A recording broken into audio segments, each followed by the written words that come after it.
a movement. I'm co-director of a movement called X Out Loud. It's a community. You played the song, guys. That was such a joy. It's a community of men and women who encountered the love of Jesus and they chose to live that lifestyle. And, you know, it's not easy, but it's possible because for God, nothing is too hard. And it's so much easier when you have people around you that are there to support you. Because She's not anymore. Tony was gay, he's not anymore. Serena was lesbian, she's not anymore. We are changed by the power of Christ. She's not anymore. She's not anymore. She's not anymore. We are changed by the power of Christ. oh, yeah. We come alive. We come alive. Shout out loud. Yeah. We are changed by the power of Christ. It's all by your power. It's all by your grace. It's all by your power. It's all by your grace. We are changed by the love of Christ.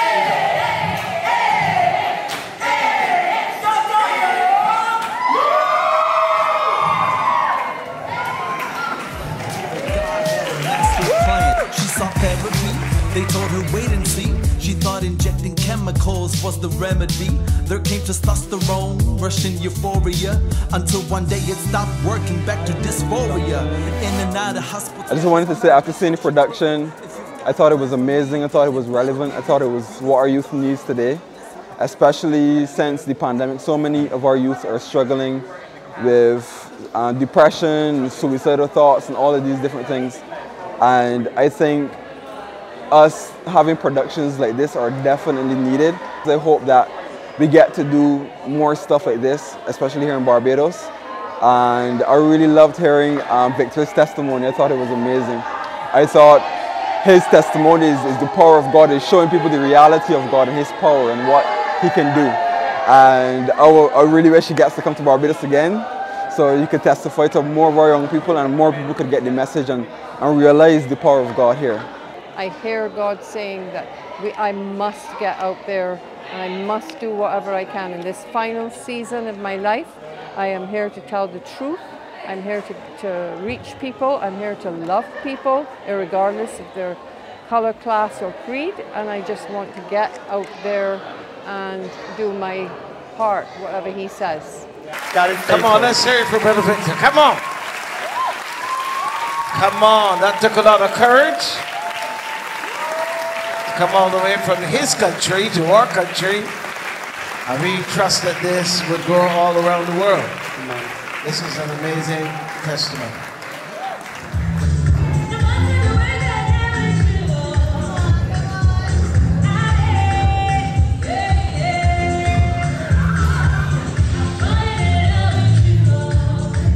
I just knew that I was so confused about myself.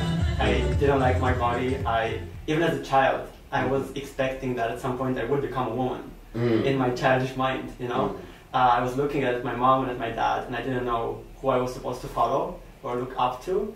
It was just this overall confusion about myself as a human being, you know. And out of that evolved a lot of depression, anxiety, and suicidal thoughts.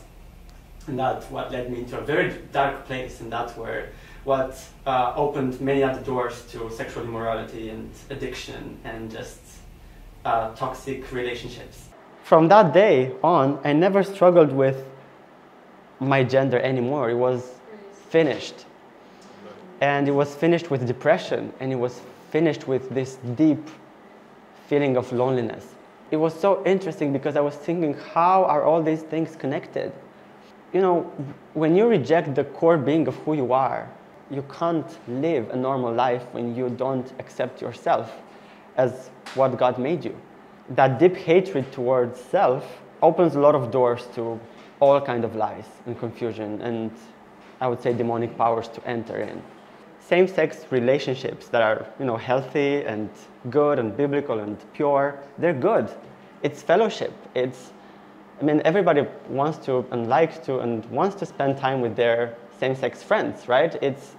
It's a good type of fellowship that God created to enjoy each other and to discuss about topics that we can relate to. And I didn't have that. They started to reject me and to push me away. And that was just like a confirmation for me that this is what men are. And you know, boys or men, they're all the same because eventually they grow up and become men. So I just decided I don't want to become that. And I couldn't escape it. There was nothing that I could do to change my face or to change my body.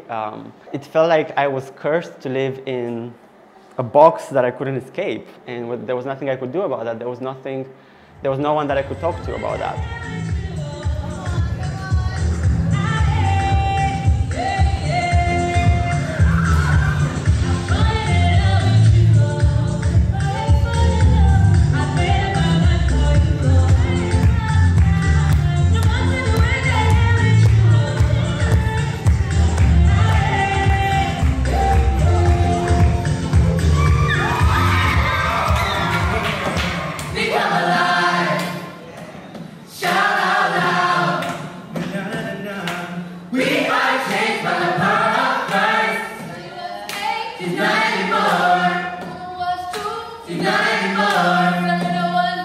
She's not anymore. We are changed by the power.